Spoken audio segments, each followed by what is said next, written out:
Rico Rodriguez, Maurice Smith, Kevin Randleman. No, I'm not just naming random ass names. I'm naming UFC champions. The heavyweight division often gets overlooked despite having the mythical baddest man on the planet. And in fact, the UFC 30 that just came out a few weeks ago actually only had 3 fighters that spent the bulk of their careers at heavyweight. So the arrival of Jon Jones brought a star power to the division that we haven't seen since Brock Lesnar. And right now the division is brimming with elite fighters. So we have Jon Jones, we have Stipe Miocic, we got Sergey Pavlovich, Cyril Gane, Jailton Almeida. Each of them bring their own unique flair and ferocity to the cage every time that they fight. But we're in a really unique position right now. And my question is, where do we go from here? So after you watch this video, I want you to let me know in the comments, if you were one of the matchmakers, what would you do for the fighters, the company, and the fans with the heavyweight belt? Where do we go from here? So first, before we get into that, allow me to catch everybody up on the significant events that brought us to this place. Our divisional story starts in March. On March 4th, at UFC 285 in Las Vegas, Jon Jones conquered Cyril Gane to claim the undisputed UFC heavyweight belt. The victory was another feather in his cap to boost his GOAT campaign. However, the division's dynamics were set to shift dramatically. On July 2nd, Tom Aspinall returned to action following a knee injury that shelved him for almost exactly a year. He returned against Marcin Tybura at UFC London. He finished him in 1 minute and 13 seconds and quickly turned his eyes towards making moves towards the championship. September 2nd marked another key moment in Paris where Cyril Gane rebounded from his defeat against Jon Jones and he overpowered Sergey Spivak. Now, in a surprising twist, and this is a little salt that makes this a little bit more interesting, Tom Aspinall was cage side for the fight. And the cameras panned to him quite often during the post-fight speech, with everybody assuming that Cyril Gane and Tom Aspinall would be matched up. But Cyril Gane turned his eyes away from that, saying that he only wanted to fight for the belt. Keep that in mind. As the year progressed, the division saw more upheaval. On November 4th, Jailton Almeida added to his growing reputation with a decisive win over Derek Lewis, proving his worth as a top contender in the heavyweight hierarchy.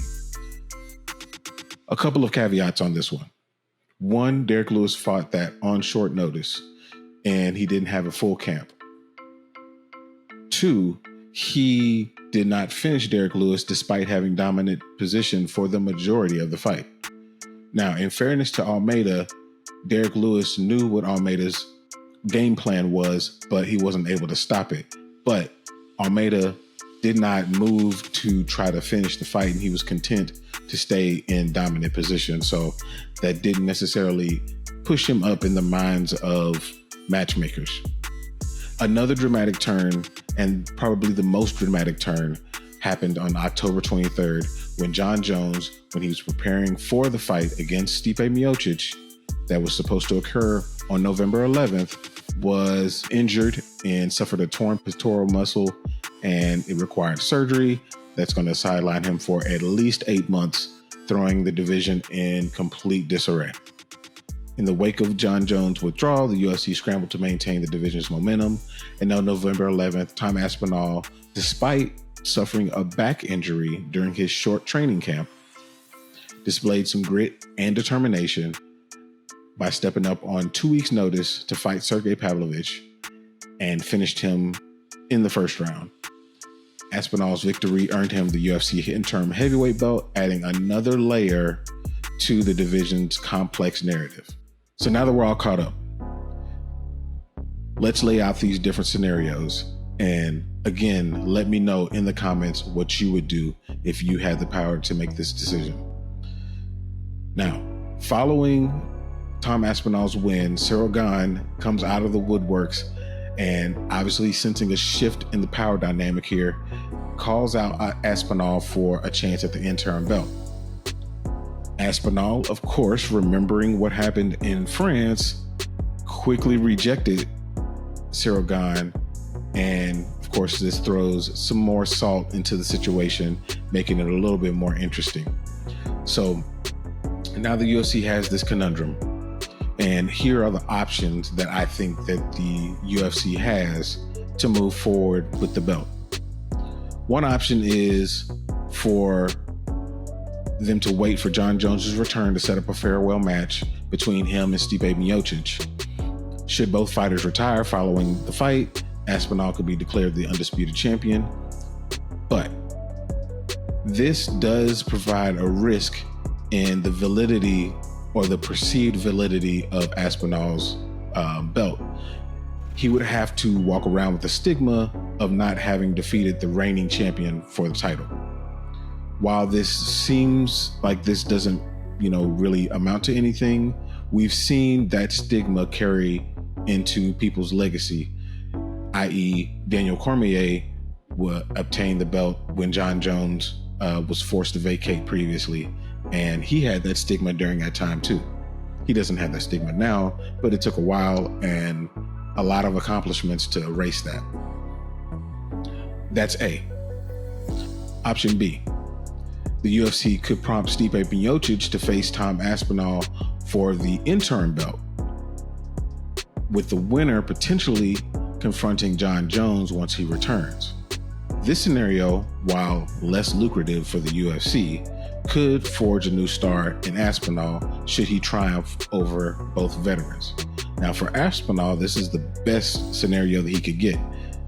I think that he would be favored against Stipe Miocic, and this would put him in a position to become a megastar. Option C. The UFC could have Aspinall directly challenge Jon Jones when he's fit to fight again. Keep in mind, before Tom Aspinall fought in this fight, he suffered a back injury in training. So this could give him the time that he needs to heal. This provides a clear path to the championship, affirming the winner as the undisputed champion. However, this leaves Stipe Miocic in a very awkward position, potentially nudging him either towards retirement or a stopgap fight to remain relevant. And if you look at the contenders that we previously named, which contender would you favor Stipe Miocic against? Option D. The UFC could also permit Tom Aspinall to defend his title against Cyril Gane, assuming both are in fighting shape, of course, referring to the injury. The winner could then face the victor of Jon Jones and Stipe Miocic, or ascend to the undisputed champion status should the winner of the bout vacate the title, which again would have the winner face the stigma of not defeating the champion for the belt. It would definitely cast a shadow over the legitimacy of the championship, but it aligns closely with the UFC's financial interest and legacy considerations, if you take that in consideration. Considering Jon Jones holds the cards and there's conflict and confusion and uncertainty, it still provides a bit of excitement amidst the chaos. So let me know down in the comments, what would you do? Until next time.